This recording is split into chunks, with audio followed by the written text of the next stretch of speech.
కాదు వాళ్ళు ఎన్ని అడ్వర్టైజ్మెంట్లు కాదు వాళ్ళు వచ్చి ఇక్కడ బట్టలు చింపుకునే వారు నమ్మరు. అందుకే అంటున్నాను ఊరిలో పెళ్లికి కుక్కల హడావిడి ఒక ఇదే. కర్ణాటక వాళ్ళు వచ్చి ఇక్కడ ప్రచారం చేసేది పోయి నాకు అర్థం కాదు. సింపుల్గా అడుగుతున్నాను. అట్రఫ్లాప్ గవర్నమెంట్ పోనీ ఆడేమైనా మంచి చేసింటి ఇక్కడికి వచ్చి చెప్పినా అర్థం ఉంది. అట్రఫ్లాప్ గవర్నమెంటు అక్కడి ప్రజలే తిడుతున్నారు, అక్కడ ప్రజలే చెంపలేసుకుంటున్నారు, అక్కడి రైతులు ఇక్కడికి వచ్చి చెప్తున్నారు ఈ దిక్కుమాలంలో కొట్టేసినందుకు కరెంటు పోయిందిరా నాయన ఆయన వాళ్ళు మీకు రోటేయద్దు ఆ తప్పు మీరు చేయొద్దని ఇందిరా పార్క్ దగ్గర ధర్నాలు చేస్తున్నారు. నేనేమంటున్నా అంటే అట్లాంటి పార్టీని ఎవరైనా నమ్ముతారు కాంగ్రెస్ను అని అనుకుంటే అది వారి వారి విఘ్నత, వారి అవగాహన. సరే ఎవరెవరో అదే నేను ఏమంటున్నాను బ్రదర్, ఎవరెవరో ఏదో అంటుంటారు, దానికి మాకు ఏదో నోటీస్ వచ్చింది దానికి సమాధానం చెప్తాను.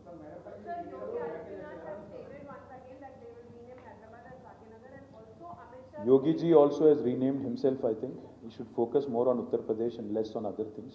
You know, BJP is of no consequence, no relevance here, and I promise you, we'll beat them in Gosha Mahal as well. Last time, उन्होंने 119 सीटों में से एक ही सीट जीता था, वो था गोशा महल.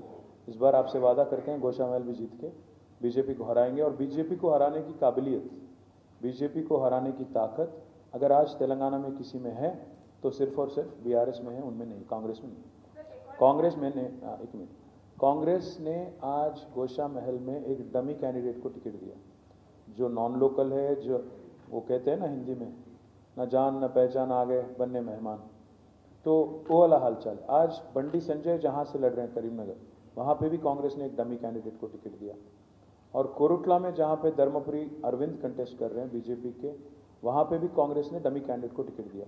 आज तेलंगाना की जनता को ये सोचना चाहिए, अगर कांग्रेस सीरियस होती इनको हराने के बारे में, बीजेपी को हराने के बारे में, तो क्यों तीनों भी जगह जहां बीजेपी के इंपॉर्टेंट कैंडिडेट खड़ा हुए हैं वहां क्यों ऐसे डमी कैंडिडेट को टिकट दे रही है कांग्रेस? क्या उनके बीच में समझौता है क्या आपस में? क्या है इसमें राज, क्या है ये बता दें हमें.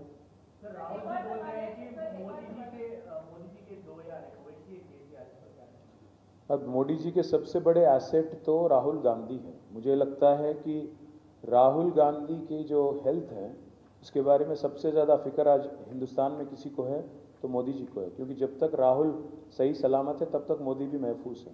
बदनसीबी तो यह है कि आज अगर आप देखेंगे पूरे हिंदुस्तान में बीजेपी को कौन रोक रहा है, कौन हरा रहा है. अगर दीदी नहीं होती वेस्ट बंगाल में, वहाँ पे भी बीजेपी जीत जाती. कांग्रेस में तो वो काबिलियत नहीं है, वो सकारात्मक ये नहीं, रवैया नहीं है उनका. आज अगर आप देखेंगे कोलकाता में दीदी रोक रही है, दिल्ली में अरविंद केजरीवाल रोक रहे हैं, चेन्नई में स्टालिन जी रोक रहे हैं, और यहाँ पे हैदराबाद में केसीआर उनके लिए एक अड़चन बन चुके हैं बीजेपी के लिए. एक कांग्रेस पार्टी जहाँ कहीं भी उनको आपस में टक्कर होता है दोनों का, हर जगह कांग्रेस का हार ही हार है. तो मैं इसीलिए कह रहा हूँ राहुल गांधी को अपना खुद का स्टेट और खुद का सीट, पहले अमेठी जीतो, पहले उत्तर प्रदेश जीतो जहाँ से आपकी फैमिली आती है, बाद में बाहर आके कोशिश कर लेना इधर उधर. आप क्यों बीजेपी की फ़ायदा करने की कोशिश क्यों कर रहे हो? आज अगर हम लोग यहाँ पे बीजेपी को रोक रहे हैं, बीजेपी को हरा रहे हैं, तो आपको क्या इतना क्या टेस्ट पहुँच रहा है, क्यों दुख पहुँच रहा है?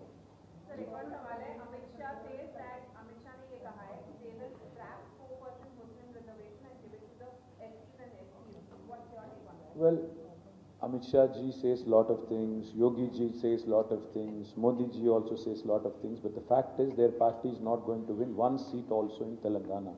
So they are irrelevant as far as Telangana is concerned. I would rather not respond to anything that a party which is irrelevant says. What is your stand on UCC? We have opposed UCC openly. Our Honorable Chief Minister, our party president has come out in the open saying we are opposed to it and we will oppose it tooth and nail.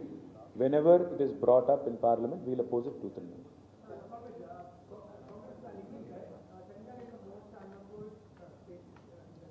सबसे ज़्यादा unemployment अगर कहीं है तो Congress party में है. Rahul Gandhi is the most politically unemployed person in India since 2014. तो खुद की नौकरी के लिए आज अनएम्प्लॉयड पे आके कुछ भी बोलते हैं. मैं एक बात आपको याद दिलाना चाहता हूँ, एक सवाल सीधा पूछना चाहता हूँ.